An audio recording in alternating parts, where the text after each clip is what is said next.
I am Prince Amir. Welcome to my channel. Thanks for watching. We like to say good morning, good afternoon, and good evening, depending on what time you catch the video. So I want to talk about the thing that's popular in culture today, in the news today, what a lot of people are discussing and talking about. It's the Carmelo Anthony and Stephen Metcalf matter. The issue with the two young men where they got into an altercation at a track meet, and one young man stabbed the other in the heart and he was killed. Tragic story. My heart goes out to the parents because likely, in my humble opinion, I do believe that the young man who did the stabbing, despite people believing that he possibly has a chance to argue self-defense, I don't think it's going to go over quite well, and I think that young man is going to jail. He's going to prison. He killed that other boy, and that other boy is gone. And so you have two young men whose lives were absolutely ruined. One completely lost his life, and the other, wherever his life was going, whatever prospects that he had for his future, they've been taken from him because of a quick decision that he made in an instant. Whether or not he was feeling afraid, he was feeling attacked, whether or not he was angry, whatever. He pulled a knife out and he dealt with the young man by stabbing him in the heart, and the young man died. So it's unfortunate. This is why we need to start teaching society in general, and especially our young people, keep your hands to yourself. The young man, Metcalf, didn't know that he was going to die that day. He didn't know that if he confronted someone that he doesn't know and feeling like he can tell that person what to do, to be aggressive with him or not be aggressive. From what I can gather from the testimony that's been discussed in the news, it appears that he put his hands on Carmelo Anthony. And it went left. It went all the way left. It's unfortunate, man, because, families have been broken off of this situation on both sides. Relationships destroyed. Just, my heart goes out. Prayers up to both sides of the family. But I wanted to weigh in because I'm seeing a lot of hypocrisy from my community. And I get it. People pick their sides. They pick their team. You know what I'm saying? And if, you got that complexion, likely you're going to side with the young man who looks like you. Which, in my opinion, shouldn't be the case, right? This is supposed to be a post-racial America. It's not. Racism still exists, but I don't believe that racism is the same racism that my father dealt with. My father dealt with that real racism. You feel me? Like, it was potent. There was a threat of him being beat to death or hung or killed by police simply because he was black.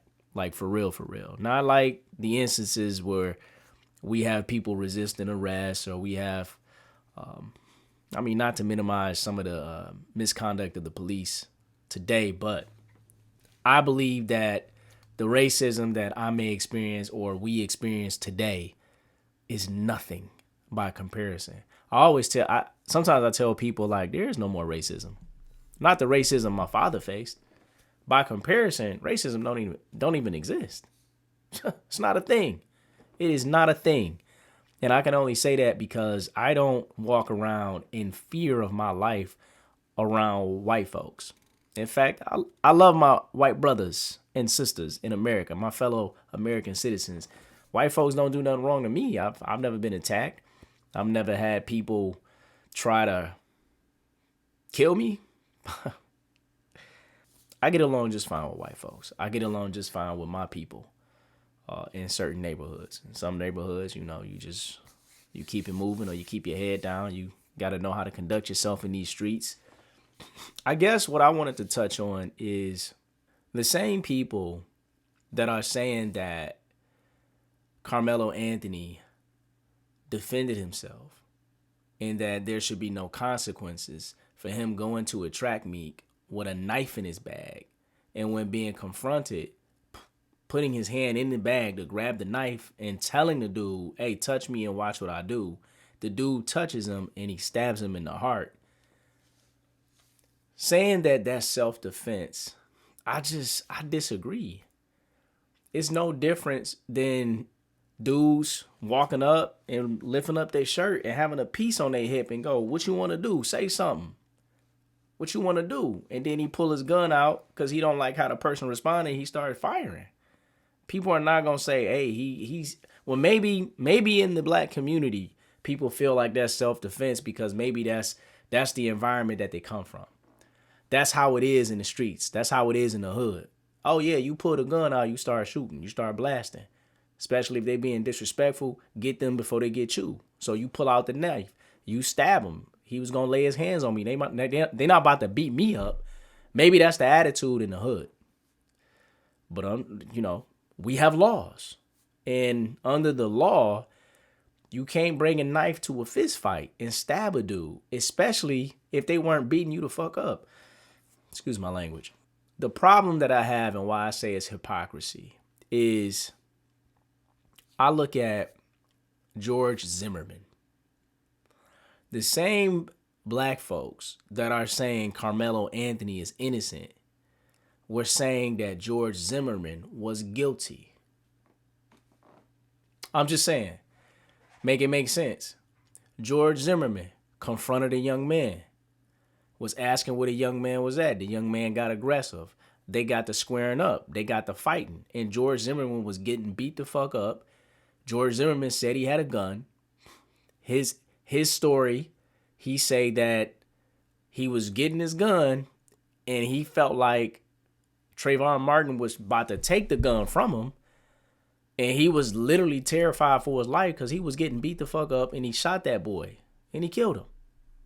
Everybody was in an uproar. They said he shouldn't have messed with the boy.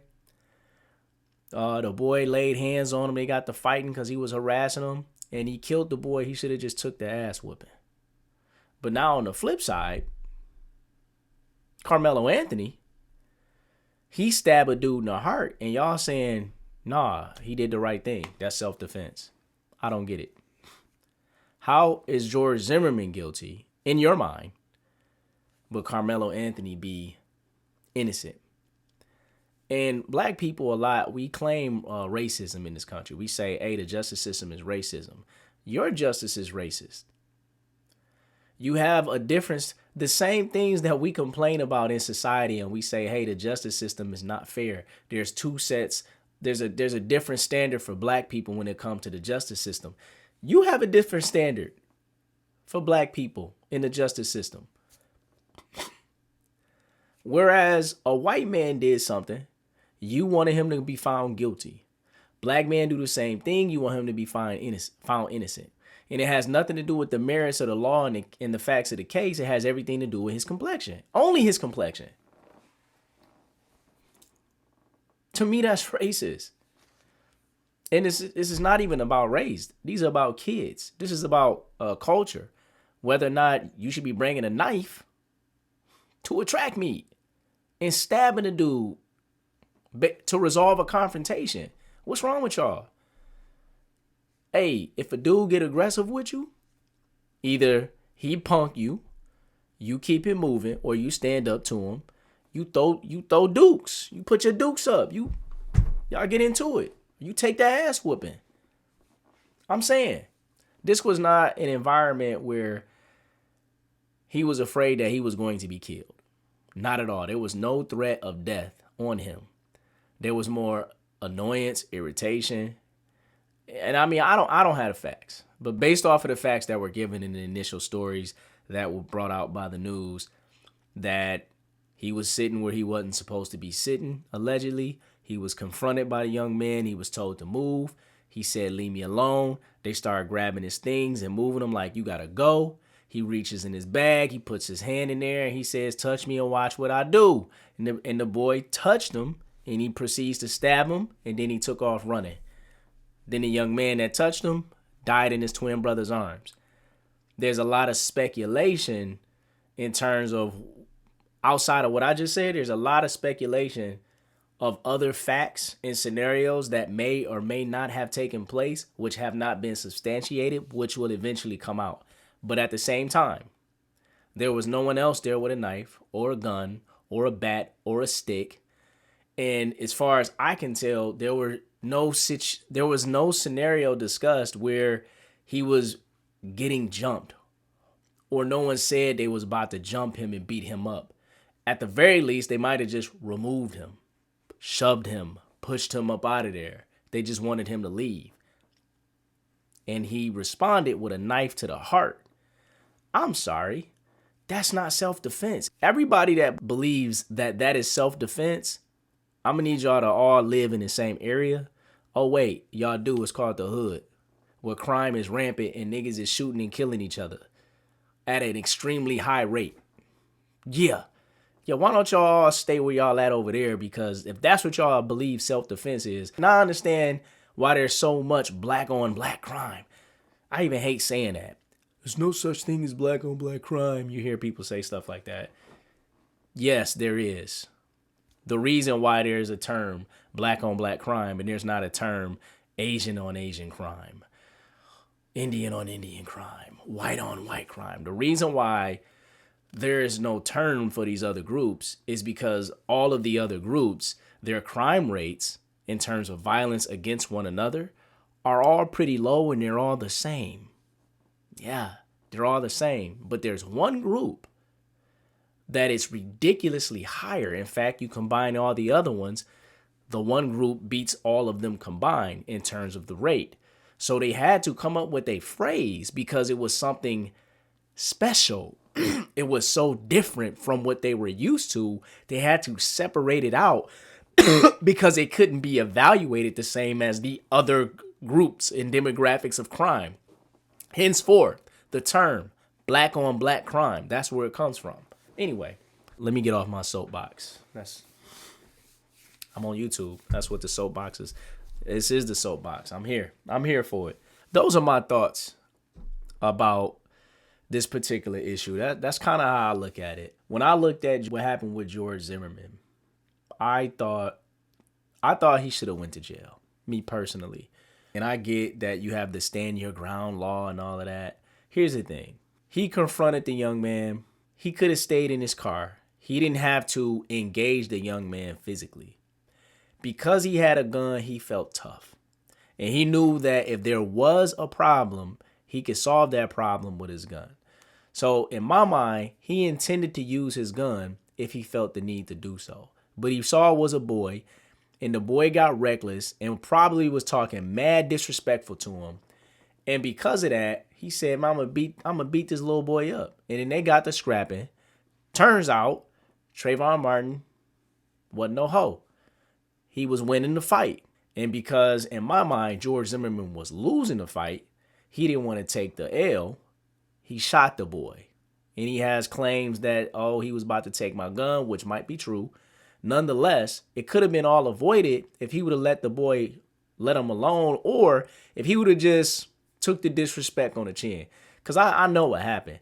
George Zimmerman was provoked by the harsh words coming from Trayvon Martin. Trayvon Martin was probably, he probably didn't hold his tongue. Like, yo, who is you? Leave me. He probably cut into him, disrespecting him because he felt harassed. He like, this dude ain't not even the police. He being racist. He probably got real disrespectful with him. And I'm not saying George Zimmerman deserved respect. Potentially, maybe, if Trayvon would have kept his... we don't know. We don't know.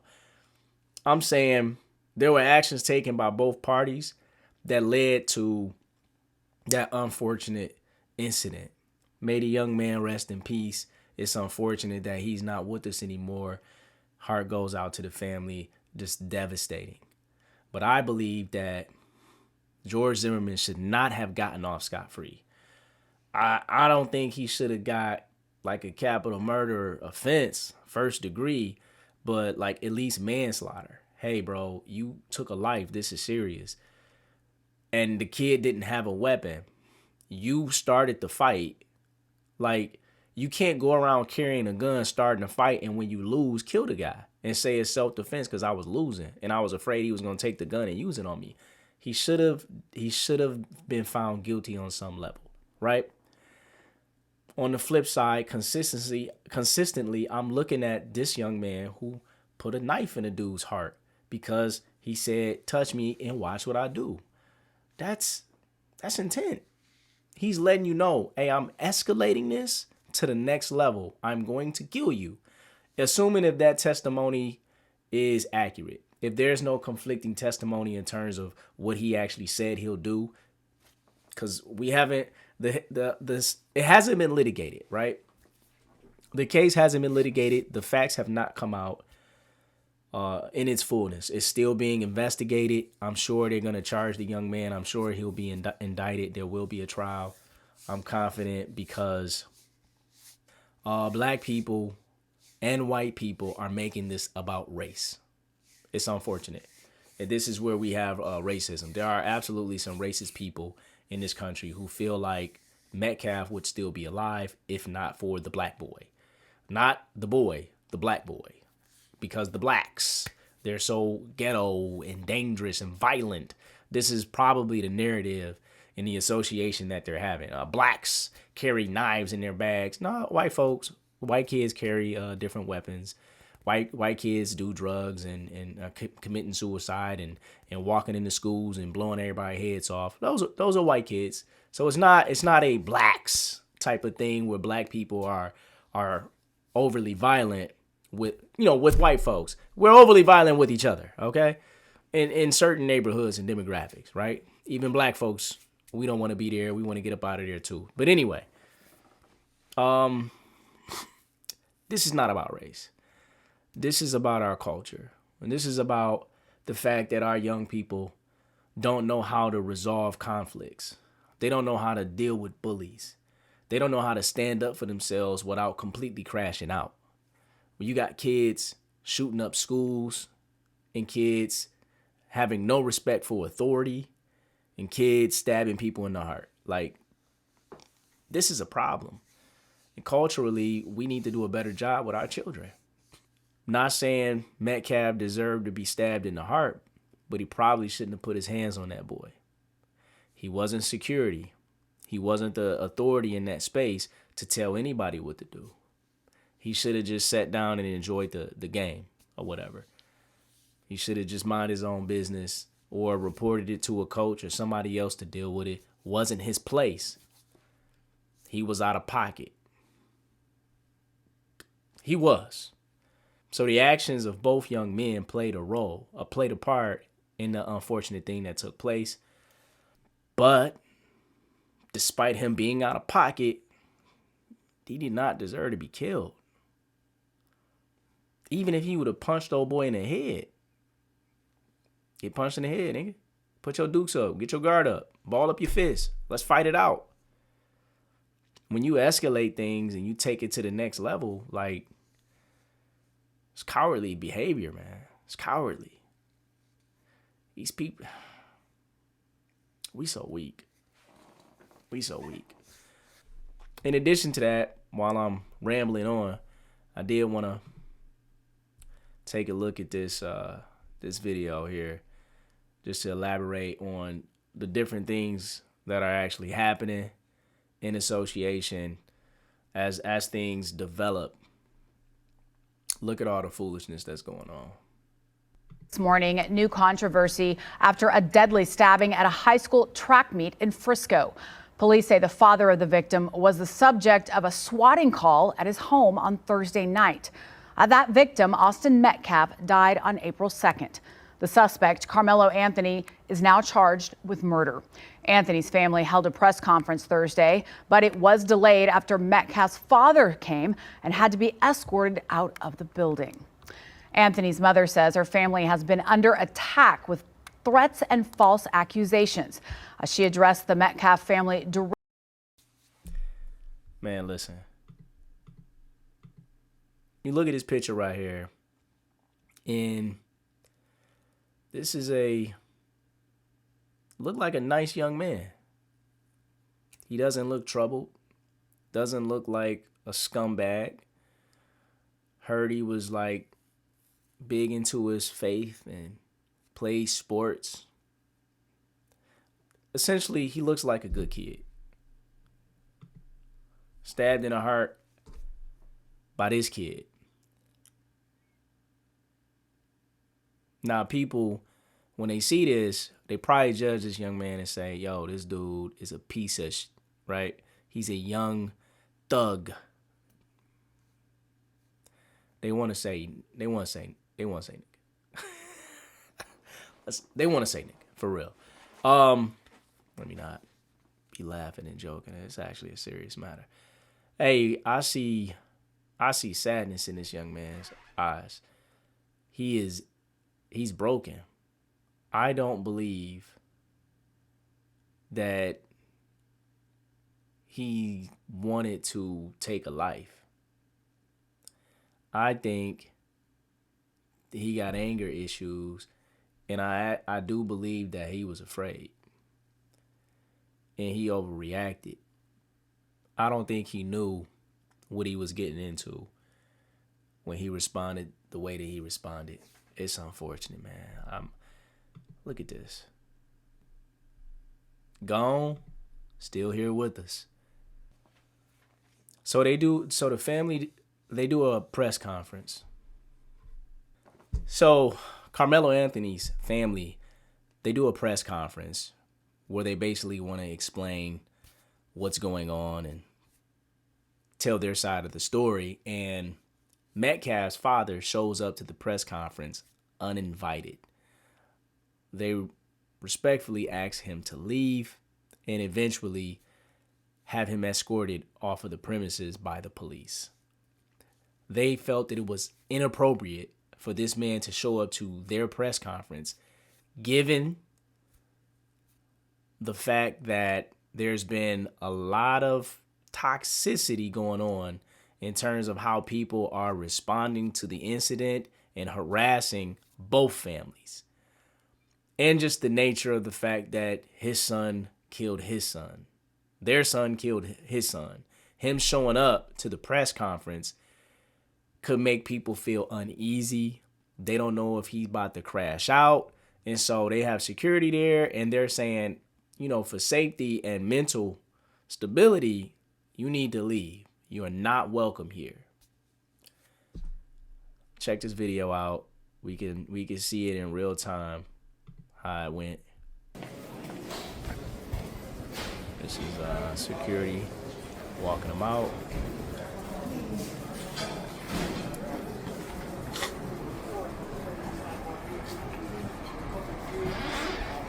He's talking to the officers. He's got his sunglasses on. Clearly the dude has been bawling his eyes out. He says no problem. He's shaking hands. He getting out of there. This is the teenager accused of stabbing. Hey, so that's a touchy thing. I think the family could have handled that differently. Honestly, I think they should have pulled him to the side and had a conversation with him. As far as I can tell, Metcalf's father has not said anything incendiary about Carmelo Anthony and about their family. I've not seen any clips where he was talking reckless. In fact, he seemed nice about it. He seemed very cordial. I think he just wanted some answers. I think he just wanted to be seen. Maybe he just wanted to talk to the family. I think the loving thing would have been to go over and talk to that man and apologize for his loss and give him a hug and show him some love, but they threw his ass out. To me, it was a bad look. It was no love. It was a bad look. And he wasn't in there crashing out. He wasn't in there getting loud and yelling. He just kind of showed up with his shades on, and it made them feel uncomfortable. To me, that speaks volumes. To me, when you feel like you're in the wrong, that's just kind of how you respond. When you feel like you are in the right, you don't get defensive like that. I think the family kind of knows that I think they know it's gonna go left. Honestly, I think the family knows that it's gonna go left. That's just what I think. So now let's get to the racism, cause it's out here. The racism is out here. I want to clarify something right off the start because I've already heard some rumors and some gossip. This was not a race thing, and this is not a political thing. That's the father of Frisco stabbing victim Austin Metcalf. He pleaded on national television for his family's tragedy, the loss of their son, not to be turned into a race or a political issue. The sad reality is that appears to be exactly what has happened. Amid a surge of misinformation and false claims, the story has taken on a life of its own online. Tonight, our I-Team reporter Brian New with who is behind some of these social media posts, including one political candidate who is calling for a protest this weekend in Frisco. From the very beginning, people far from Texas have amplified this story on social media, often injecting misinformation to push false narratives. This has come from individuals claiming to support Austin Metcalf, as well as those claiming to support Carmelo Anthony, despite having no connection to the families or the community. This week, a flyer has been circulating online to promote a protest. The flyer uses a picture of Metcalf with the banner reading, "Protect White Americans." If you look at the initial flyer, it misspelled Frisco. It also got the name of a local high. Come on, man. You see this?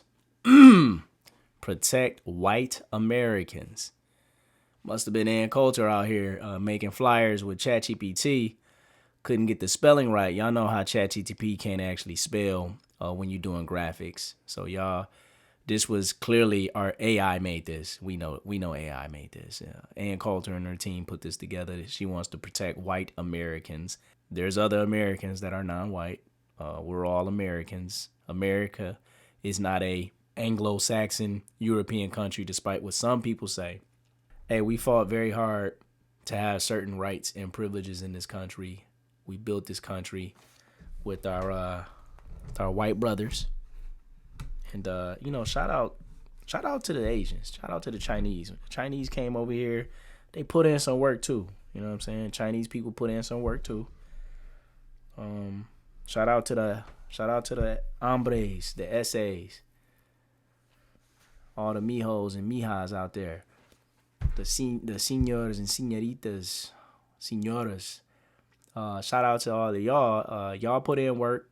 Some of y'all getting deported because y'all didn't get y'all paperwork together. But for those of you that got your paperwork together, that are official and put in work, put in time, paid y'all dues. Y'all part of the fabric of America and what makes America great.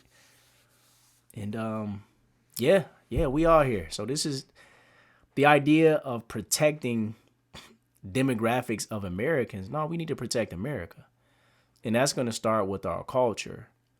We need to make a change in our culture. The American culture in general needs to change. There needs to be a coming together of Americans. You know what I'm saying? Black Americans, yellow Americans, brown Americans, white Americans. There is a such thing as American culture. Intertwined in that are the subsets of culture. Mixed in there is black culture, which has changed over the years. And if I had to be honest, I'm not a fan of. I am not a fan of what people popularize as black culture. To me,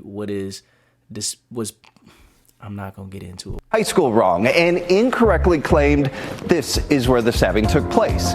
It did not. The latest version of the flyer now shows a new location for the protest. This flyer has now been shared by dozens of high-profile social media accounts. This one post received 5.3 million views. The organizer of the protest, according to the flyer, is this man, Jake Lang. Lang was charged with attacking police at the U.S. Capitol on January 6th. He was pardoned earlier this year by President Trump.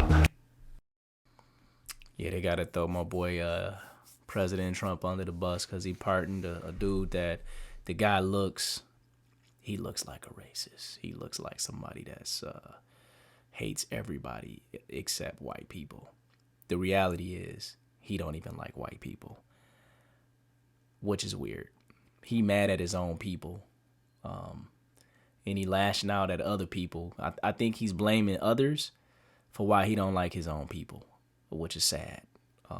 Brother, I don't know where you from. Are you American? Because we all American, baby. You can't save one group, one side of us, and cast out the others. We all here, baby. This is our country too. That's all I'm saying. And we definitely need to protect Americans from the foolishness, the nonsense. And this stabbing is one of those instances. Absolutely. But look at this Lang is now running for U.S. Senate in Florida. Oh, hell no. Don't elect this man. This man is... You know what? Let me hold up. This is CBS News, and I don't have enough information. Let me play this back. Matt Wallace. This will be one of the largest protests in history. White Americans are done being pushed around. 5.3 million views. The organizer of the protest, according to the flyer, is this man, Jake Lang. Lang was charged with attacking police at the U.S. Capitol on January 6th. He was pardoned earlier this year by President Trump. Lang is now running for U.S. Senate in Florida. The Frisco Police Department said it is aware of the scheduled protest and put...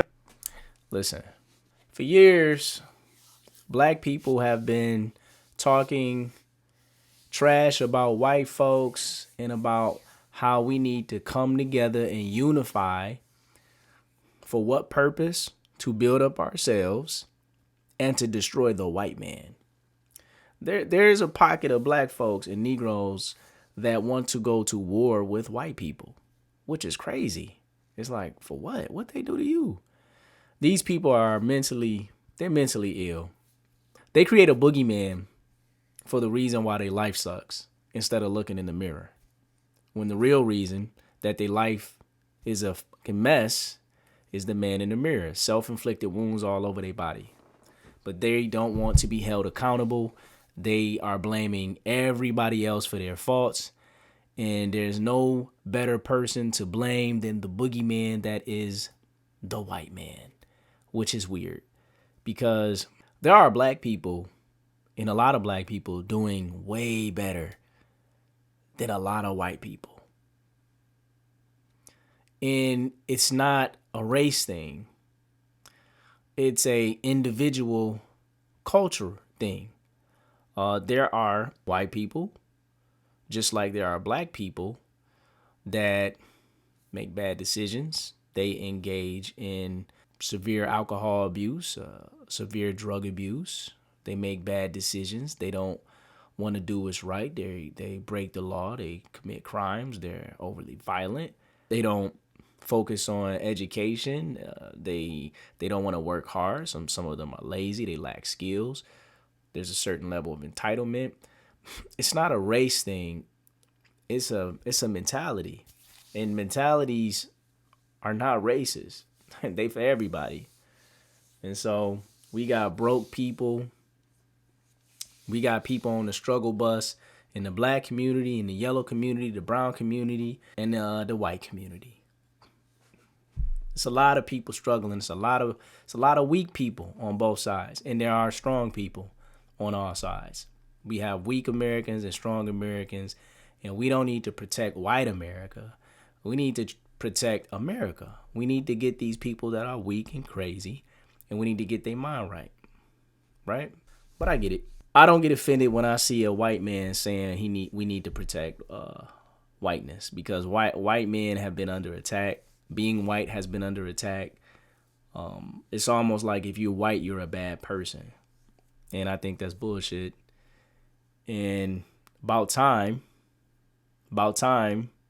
y'all start standing up for yourself. Keep it a buck. About damn time. And so it's hard for me to look at that and be offended. I'm in support. I'm like, hey, bro, listen, yes. Stand up for yourself. Don't let them tell you wicked just because you white. That's ridiculous. That is what was done to black people. The idea that if you black, you probably are a criminal. You probably are a bad person. That was a narrative that was promoted. I can't say that's something that was in black people's head. it was definitely some forces at work that kind of made that narrative what it was today. But anyway, I digress. That's all I have to say. I think I'm going to wrap up this video. In summation, I believe the young man will be convicted and found guilty.